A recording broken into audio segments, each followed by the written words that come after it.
অসমত বোলে এনেকুৱা চিষ্টেম হৈ গ'ল বেলেগ বেলেগ শিল্পী যদি তাত গান গাব যায়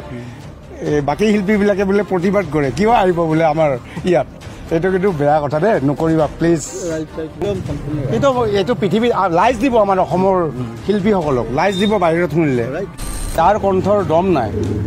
যোনে ভালকৈ গাব নোৱাৰে আৰু এনেই আৰু কিবা কৰি চলি আছে দুই এটা প্ৰগ্ৰাম কৰি তেখেতসকলে বেয়া পাব বেয়া কোনে পাইছে আৰু যোন বেয়া সিয়ে বেয়া পাব যাৰ কণ্ঠৰ দম নাই যোনে ভালকৈ গাব নোৱাৰে আৰু এনেই আৰু কিবা কৰি চলি আছে দুই এটা প্ৰগ্ৰাম কৰি তেখেতসকলে বেয়া পাব লাইজ দিব যে যদি এই কথাটো যদি মুম্বাইৰ ইণ্ডাষ্ট্ৰীয়ে গম পায় অসমত বোলে এনেকুৱা চিষ্টেম হৈ গ'ল বেলেগ বেলেগ শিল্পী যদি তাত গান গাব যায় বাকী শিল্পীবিলাকে বোলে প্ৰতিবাদ কৰে কিয় আহিব বোলে আমাৰ ইয়াত এইটো কিন্তু বেয়া কথা দেই নকৰিবা প্লিজ থেংক ইউ চাওক আমি বংগ নহয় আমি মুম্বাইৰ আৰ্টিষ্ট হওক বা বিহাৰৰ হওক বা দিল্লীৰ পৰা যোনে নাহক আমাৰ অসমলৈ আহিব লাগে আমি শিকিব লাগে তেখেতসকলৰ পৰা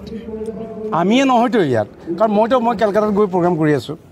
মইতো মুম্বাইত গৈ প্ৰগ্ৰাম কৰি আছোঁ মই বিহাৰততো ইউ পি বিহাৰততো আপোনালোকে জানে ভোজপুৰী গীতটো মই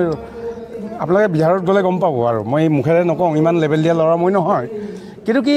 আমাৰ অসমলৈ যিবিলাক আহে বা যিবিলাকে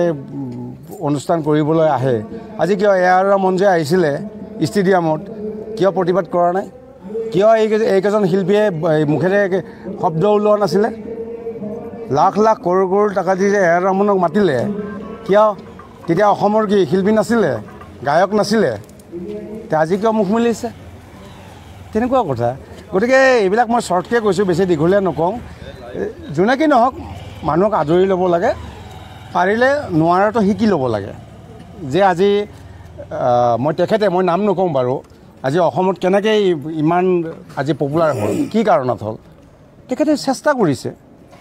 তেখেতে ৰেৱাজ কৰিছে তেখেতে বহুত ষ্ট্ৰাগল কৰিছে গানৰ ওপৰত কৰি আজি অসম ফালি আছে যে আমি কি কৰি আছোঁ আমি বোৰে কি কৰি আছোঁ আমি বিতৰ্ক কৰি আছোঁ কিয় আহিব লাগে বাহিৰৰ মানুহ এইটো পৃথিৱী লাইজ দিব আমাৰ অসমৰ শিল্পীসকলক লাইজ দিব বাহিৰত শুনিলে লাইজ দিব যে যদি এই কথাটো যদি মুম্বাইৰ ইণ্ডাষ্ট্ৰীয়ে গম পায় অসমত বোলে এনেকুৱা চিষ্টেম হৈ গ'ল বেলেগ বেলেগ শিল্পী যদি তাত গান গাব যায়